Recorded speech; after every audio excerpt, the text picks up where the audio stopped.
Hello everybody and welcome to the final installment in the AorbTech NumPy series. Today we're going to be taking a look at string operations.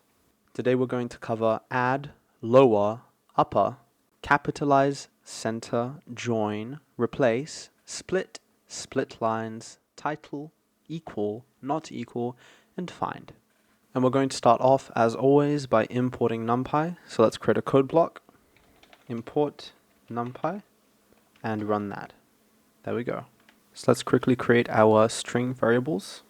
First is going to be intro, and we're going to make it welcome to. And then we're going to create another variable, which is going to be name. It's going to be AorbTech. There we go. Starting with add. Let's create a code block here, and we're going to use NumPy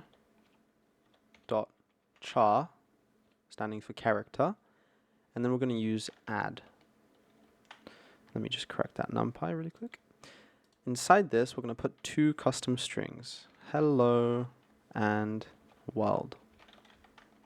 And let's see what we get when we run that. As you can see, we get this over here, and this is our NumPy string. Now let's create another code block, and let's use our variables from before. Those are up here, intro and name. So once again, NumPy dot char for character and dot add, and within that we're going to put intro and name. And let's see what we get. What we should expect is a NumPy string, and then enclosed within that we should have welcome to AorbTech all together. And there we go. We have welcome to AorbTech. Let's take a look at lower. What this does is it takes our string and it converts each of the characters into their lowercase counterparts. If the characters are already lowercase, then they remain that way. Let's demonstrate this by using a code block to first print our name variable that we created earlier. As you can see, both the A and the T are uppercase. Now, to convert the entire string, that is all of the characters inside the string, to lowercase, all we have to use is NumPy dot char for character and then dot lower, and then we plug in our string variable, our name variable, and we'll see what we will get. As you can see, we have an array of characters, which is essentially what a string is, and this is the text within AorbTech, with the A and T being lowercase. Upper essentially does the exact opposite. That is, it takes all of the characters in the string, and if they are lowercase, converts them into uppercase. And the uppercase characters remain the same. So let's really quickly print out our name variable once more, just to see what it looks like. And note that every single character except for A and T are lowercase. So that's E, C, H, and O, R, B. Now, to make this full caps, or all capital, we're going to use NumPy dot character dot upper. Then we're going to put in our variable name, and let's see what we get. As you can see, we have a full caps version of this string right up here that we originally had. Now you might think that capitalize does the exact same thing as upper due to its name, but in fact it does not. What it does is it capitalizes a string as though it were a sentence. To demonstrate that, let's create an example string.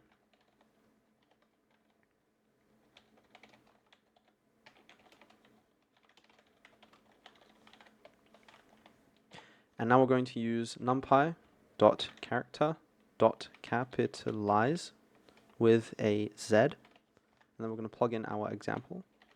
And let's see what we get. Now, what we should expect is that the first letter, as it is a sentence, becomes capitalized.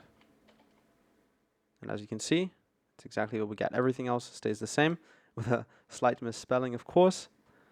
But as you can see, the H in hello is capitalized.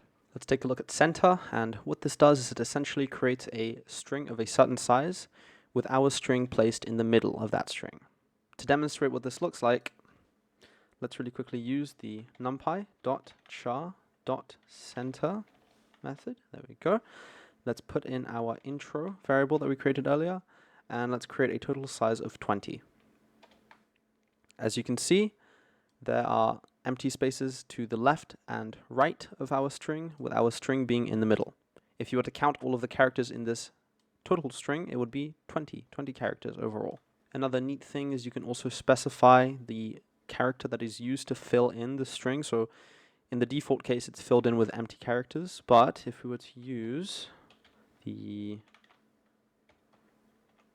attribute with our previous parameters, if we were to use the attribute fill char, and we can put in our character, let's say, for example, we wanted to use the asterisk, we get the exact same string, but as you can see, asterisks are used in place of empty characters. Note that this empty character here was in the original string as well. Let's take a look at join. What this essentially does is it takes a string or an array of strings and places that in between the characters of another string or array of strings. And to demonstrate this, because it does sound a little bit complicated, we're going to take our name variable. Let's just print it out to see what it looks like once again. And now we're going to use the NumPy.character.join function. We're going to create an array here with a empty space character, and we're going to use our name within an array as well. Keep that in mind. Variable. And so what this should do, what we should expect it to do, is place this character here, this string, in between the characters of this string here. So we should expect spaces between each letter, including a triple space in the middle. Let's see what we get. As you can see, that's what we get. Now note that there are no spaces or empty characters to either side of the entire string, only in between each of the characters. We can also demonstrate this with multiple strings. So, for example, if we wanted to use our intro string from earlier, we could also use the NumPy.character.join function. And let's say for this one, we want there to be semicolons between each of them. And just for fun, let's also use our name variable, so we can do multiple at once. And we're also going to use the empty space, or just the space character. Now we're going to create another array here, and inside that we're going to have our intro variable and our name variable. Now, what's actually going to happen here? So, first of all, what happened in the previous case when we had only one? Well, it took this character here, or this string here, and put it in between each of the characters, not including the outer edges, of this string here. Now we have two strings, and we have two strings here as well. So what's going to happen is this first string is going to apply to this string over here, this variable. So in the intro variable, which we declared earlier, it's going to place a colon between each of the characters. And it's going to place an empty space between each of the characters in the name variable. So let's really quickly print and see what we get. As you can see, we have our string from earlier, and we have a colon between each of the characters, including the spaces. And we also have our name variable with spaces between each of the characters as well. Let's take a look at replace. What it does is quite self-explanatory. It takes one string and replaces a string within it with another string. So let's demonstrate that by first creating a congregate string, which is going to be made up of our first two strings. Let's call it welcome. And we're going to make it be intro and then name. And let's print it as well, just so we can see what it looks like. So there's a new variable called welcome. So it takes our previous two variables that we created and adds them together. That's what it looks like. Let's create another code block. We use NumPy.character.replace. We want to use our welcome variable that we just created. And now is the fun stuff. We can replace the word welcome with, for example, the word subscribe. And so if we run this, let's see what we get. And instead of welcome to AorbTech, we get subscribe to AorbTech, which you should definitely do. Taking a look at split, what it does is it takes each of the words inside our string and creates a list with each of those words inside. So let's use our variable that we just created, our welcome variable. We'll use NumPy.character.split, and we're going to apply this to our welcome variable. And let's see what this looks like. As you can see, we have a list with each of the words separated within. Now we're going to take a look at split lines. What it does is something very similar to split, except that instead of looking for the empty space characters, it looks for the new line characters. To demonstrate this, we're going to create a new example string. And within, we're going to place here, we're going to use the break line character is break line character, a break line character string. Okay. And now we're going to use the NumPy dot character dot split lines, and we're going to put in our example string. Let's see what we get. Here you go. As you can see, it has split this string by each of the split line characters instead of the empty line characters as it did here. Now let's say we want to capitalize the first letter of each word in our string. Let's really quickly create another example string. We're going to call it title, and it's going to be this is a title. Now we're going to use the NumPy dot character dot title. We're going to put in our title variable, and as you can see, each first letter is capitalized, including single character words, quote unquote, and there we go. Now let's take a look at equal. What this does is essentially it compares two strings and tells you if they are the same. Let's create a string called A. It's going to be equal to Eric. And we're going to create another string, B, which is equal to Amir. Oh. Now, let's use the NumPy dot character dot equal function. We're going to plug in A and B. And note that because these two strings are not the same, they're different strings, they contain different values inside, what we should get is false. Let's see if that's the case. And that's what we get. Now let's say we create another string called C, and that's going to be equal to Amir. And now let's really quickly test it with the same function. So we're going to test B against C. Now notice that the value inside B is the same as the value inside C. So they're both Amir. Now what we should get is true because they're both the same. They're both equal. And that's exactly what we get.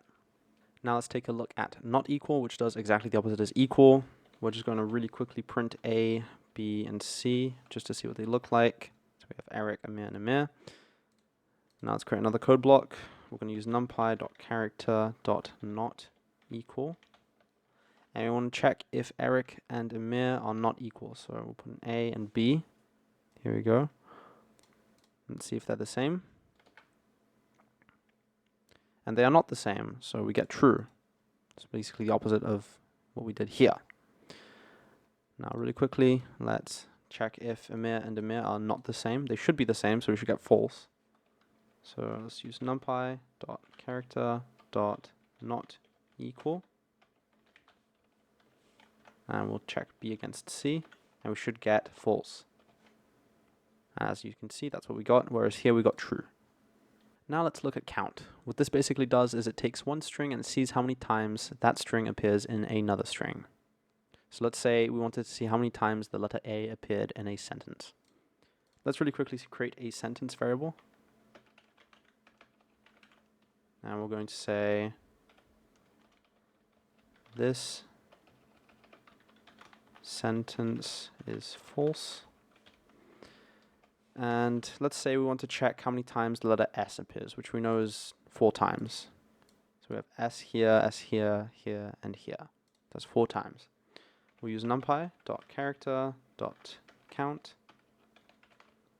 We'll put in our sentence variable, and we're going to check how many times the letter S appears. As you can see, it appears 4 times, which is exactly as many as we predicted. Finally, we have find. What this does is it tells us the index at which one string starts within another string. Let's really quickly take our welcome string from earlier. Let's print it.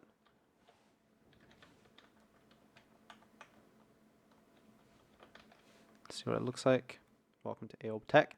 Let's say we wanted to get the index of 2. So let's take numpy.character.find. We want to look inside our welcome string and we want to check where 2 is. It tells us it's at index position 8. Now let's really quickly count from 0, being W. 1, 2, 3, 4, 5, 6, 7, 8. So that's the T, the first T, the TO, the first letter of our string that we're checking for. 2 appears at the 8th position, and we verified that just now. Okay, there you go. And that was the episode on string operations. If you guys liked that episode and you want to see stuff similar to this, make sure to check out our channel, to which you can subscribe. You can like this video if you'd like and leave some comments to create some engagement for us. Or if you have any questions for us about the code present. We'd also appreciate if you hit that bell icon because it notifies you every time we release a video. So if you are interested in these series, you'll get notified every time a new episode is out. If you're interested in other series, we also have lots of series having to do with data science and programming and all sorts of topics, so make sure to check out our channel. We also have a website and a GitHub link with all of the source code available from this episode and from this series, and probably from some other series too if you're interested. So if you want to go practice or check out the source code yourself and test it out and maybe do your own kind of experimentation, then, well, there you go. I hope you have a lovely day, and thank you for watching. Bye-bye.